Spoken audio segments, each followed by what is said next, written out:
আস্তে আস্তে। তুমি দাঁড়িয়ে যাও, তুমি ওখানে দাঁড়িয়ে যাও। Hello everyone, good morning, welcome back to my another blog video and welcome back to my channel.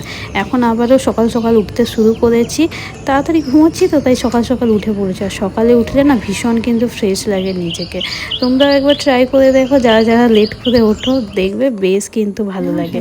ছাদের মধ্যে চলে এসেছি, একটু হাঁটাচলা করছিলাম। আর জানোই তো মাছও ছাদের মধ্যে আসে, আর একটু তার সাথে খেলাধুলো করছিলাম। আর মাছটা কিন্তু সকালবেলায় ছাদে এলে না ভীষণ খুশি হয়ে যায়, সাথে সাথে কিন্তু আমিও খুশি হই। শুধু মাছও খুশি হয় তা বলবো না।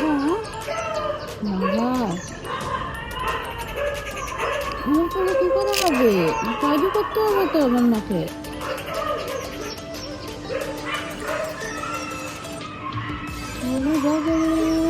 কাজ বাজ ছেড়ে রেডি হয়ে গেছি, আর একটু ইদাকে আদর দিচ্ছি। তার কারণ আজকে সারাদিন বাড়িতে থাকবো না, কখন আসবো তার কোনো ঠিক নেই। যাব বলতে একটা ইনভিটেশন আছে। না এবার কোনো বিয়ে বাড়িও নয়, শ্রাদ্ধ বাড়িও নয়, এবার যাব হচ্ছে মা মোড়ের ইনভিটেশন রক্ষা করতে। এটা হচ্ছে 2025-এ প্রথম মা মোড়ে। আজকে থেকে অবশ্যই বৈশাখ মাস শুরু হয়েছে, সরি আজকে নয়, আজকে হচ্ছে বৈশাখ মাসের দ্বিতীয় দিন।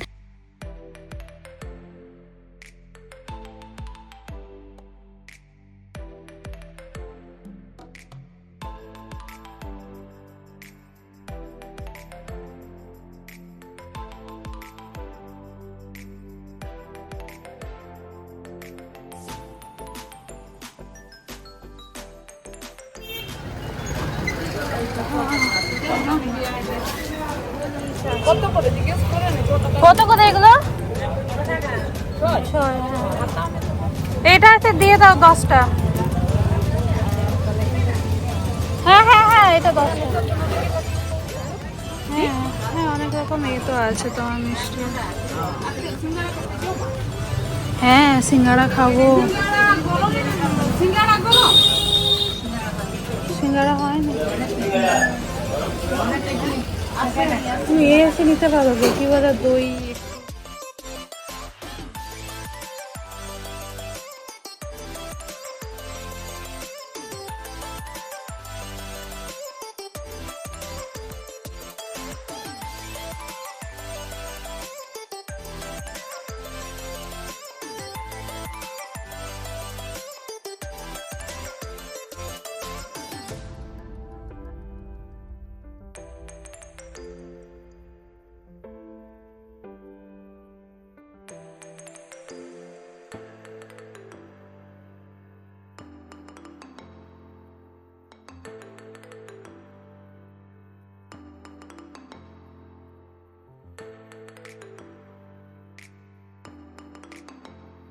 একদম পারফেক্ট টাইমিংয়ে পৌঁছেছি। মানে পুজোটা যা স্টার্ট হয়েছে, নাহলে হয় না এসে বসে থাকো হাঁ পেড়ে, তারপরে পুজোগুলো স্টার্ট হবে। আমার সত্যি কথা বলতে তেমন একদমই ভালো লাগে না।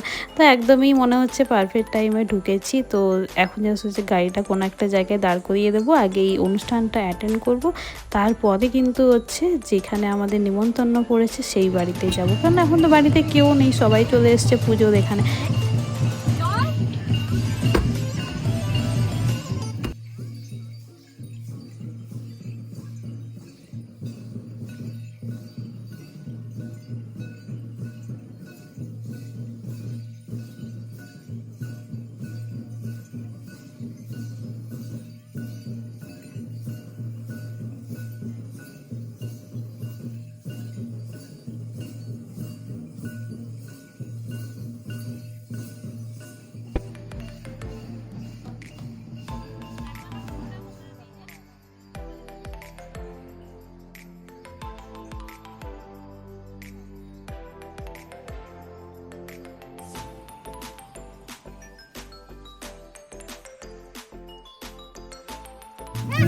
চাইল্ডহুড মেমোরিজ দেখতে পেয়েছি, তো সেটাই ভাবলাম ট্রাই করবো। কিন্তু যাই বলো তাই বলো, আগে এগুলো খেতে এত ইয়াম, এত টেস্টি লাগতো, এখন কিন্তু এটা একদমই ভালো লাগে না। যদিও আমি কুলফিটা খাই না, তার কারণ শুধু কুলফি নয়, আমি কর্নও কিন্তু খাই না, যেগুলো হচ্ছে আমরা ব্র্যান্ডেড আইসক্রিম যেগুলো খাই।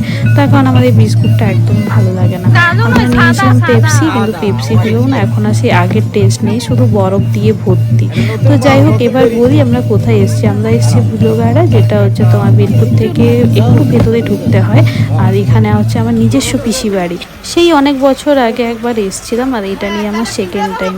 অ্যাকচুয়ালি হচ্ছে সেরকম আসা হয় না, সবাই তো এখন ব্যস্ত মানুষ। আর এসে শুধু আমি একটা কথাই শুনছি, বাবারি তুমি কত ছোট ছিলে, রোগা ছিলে, এখন কত মোটা হয়ে গেছো। কি করে বুঝাবো যে এখন একটু বেশি খাচ্ছি? তখনও খেতাম না নয়, কিন্তু তখন বেশি একটু বাছাবাছিটা করতাম। তো যাই হোক, এখন আমাদের অতিথি আপ্যায়নের পালা, আর এই জিনিসটা না আমার ভীষণ ভালো লাগে। তার কারণ হচ্ছে বেশি এখন ঝুঁকতে হয় না। বাট আমার বাড়িতে যখন লোক আসে তখন যখন প্রণাম করতে হয়, আমি অবশ্যই শর্টকাটে সেরে নিই। তার কারণ এত মাটিতে বসে ঝুঁকলে না মানে পুরো শরীর টরীর সমস্ত কিছু ব্যথা হয়ে যায়। এবার একটা ফানি ব্যাপার বলি, আমাকে যখন দেখতে এসেছিল তখন তো এসেছিল 5 জনেই, কিন্তু তারপর যখন আশীর্বাদের সময় এসেছিল পুরো ঘর ভর্তি লোক। বাবারে বাবা, এতজনকে প্রণাম করে করে না আমার কোমর হাঁটু সব ব্যথা হয়ে গেছিলো। তারপরে ঘুরতে একটু বেরিয়েছিলাম, না খুব দূরে যাইনি, ওদের বাড়ির পেছনে এরকম একটা জঙ্গল টাইপ ছিল, জঙ্গলও ঠিক নয়, মানে ওদের আমের বাগান ছিল। সেখানে অনেক রকমের গাছ ছিল, বেল গাছ ছিল, খেজুর গাছ ছিল, কুসুম গাছ ছিল। আর শুনলাম এখানে একটা পুকুর তাড়া হয়েছে, তো সেটাই দেখতে এসছিলাম। আর সাথে সাথে একটু রিলস বানাচ্ছিলাম, তার কারণ আমি আমার ক্যামেরাম্যানকে ভীষণই মিস করছিলাম। আমি যখন মন্দারমণি গেছিলাম তখন তো ভাইকে নিয়ে যেতে পারিনি, তো সেই টাইমে আমি এতটাকে মিস করেছি। ম্যাক্সিমাম ভিডিও তো আমি নিজেই করেছিলাম, যেগুলো স্ট্যান্ড হিসেবে আমি মানে সমুদ্রের মধ্যে রেখে রেখে। তার কারণ আমার একটাই কিন্তু ভয় চলছিল, আমি যখন ভিডিও করার জন্য এগিয়ে যাবো কেউ যদি আমার ফোনটা টুক করে তুলে নেয়। কিন্তু মন্দারমণি যেহেতু একটু ফাঁকা ফাঁকা জায়গা, তো সেই কারণে হচ্ছে তেমন একটা লোকজনও তখন ছিল না। আর আমি খুব আর্লি মর্নিংয়ে সেই ভিডিওগুলো বানিয়েছিলাম। যাই হোক, ভিডিও বানানো পর্ব শেষ। এখন জানি বাড়িতে খোঁজাখুঁজি চলছে, তার কারণ আমরা শুধু জল মানে নিয়ে প্রণাম করেই আমরা চলে এসেছিলাম। এখন বাড়ির দিকে যাব। আর এইখানে জায়গাটা ভীষণই সুন্দর লাগছিল, ভীষণই একটা অস্বস্তি ফিল হচ্ছিল, তার কারণ হচ্ছে সেই গরমের ব্যাপারটা। কিন্তু এখানে এসে টোটালি হচ্ছে অপোজিট মানে জিনিসটা পেলাম, তার কারণ অতটা বেশি কিন্তু গরম ছিল না, বেশ বাতাস দিচ্ছিল। তারপরে আমরা লাঞ্চ করতে বসে পড়েছিলাম, আর আমাদের আজকে লাঞ্চগুলো ছিল দেশি স্টাইলে, বেশ কিন্তু ইয়াম্মি আর টেস্টি ছিল। তারপর সন্ধ্যাবেলায় আমাদেরকে শাড়ি দেওয়া হয়েছিল। আর আমাদের সাঁওতালি ট্রেডিশনাল তো জানোই যে হলুদ নয়, লাল পাড় হলুদ শাড়ি দেয়। তো সেটাই পরে রেডি হয়ে চলে এসেছি। কিন্তু ব্যাপারটা হচ্ছে আমি জানি না কি মাইন্ডে ছিলাম, মাথার মধ্যে কি এমন কাজ করছিল যে আমি জুয়েলারি কিচ্ছু আনিনি। একদিক থেকে আনিনি, ভালো হয়েছে, তার কারণ যা গরম লাগছিল, বাতাস দিচ্ছিল ঠিক, কিন্তু মনে হচ্ছিল যে একদমই কিছু পরার মতন অবস্থায় নেই। সত্যি কথা বলতে শাড়িটাও পরতে ইচ্ছে করছিল না, কিন্তু কি করব, দিয়েছে, না পড়লে সেটা খারাপ।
তো প্রোগ্রাম আমাদের জন্য অন্তত শেষ, তার কারণ আমাদেরকে রিটার্ন করতে হবে, কারোরই ছুটি নেই। তো সেই কারণে আমরা এখন রেডি হইনি, যেমন ছিলাম তেমন অবস্থাতেই যাব।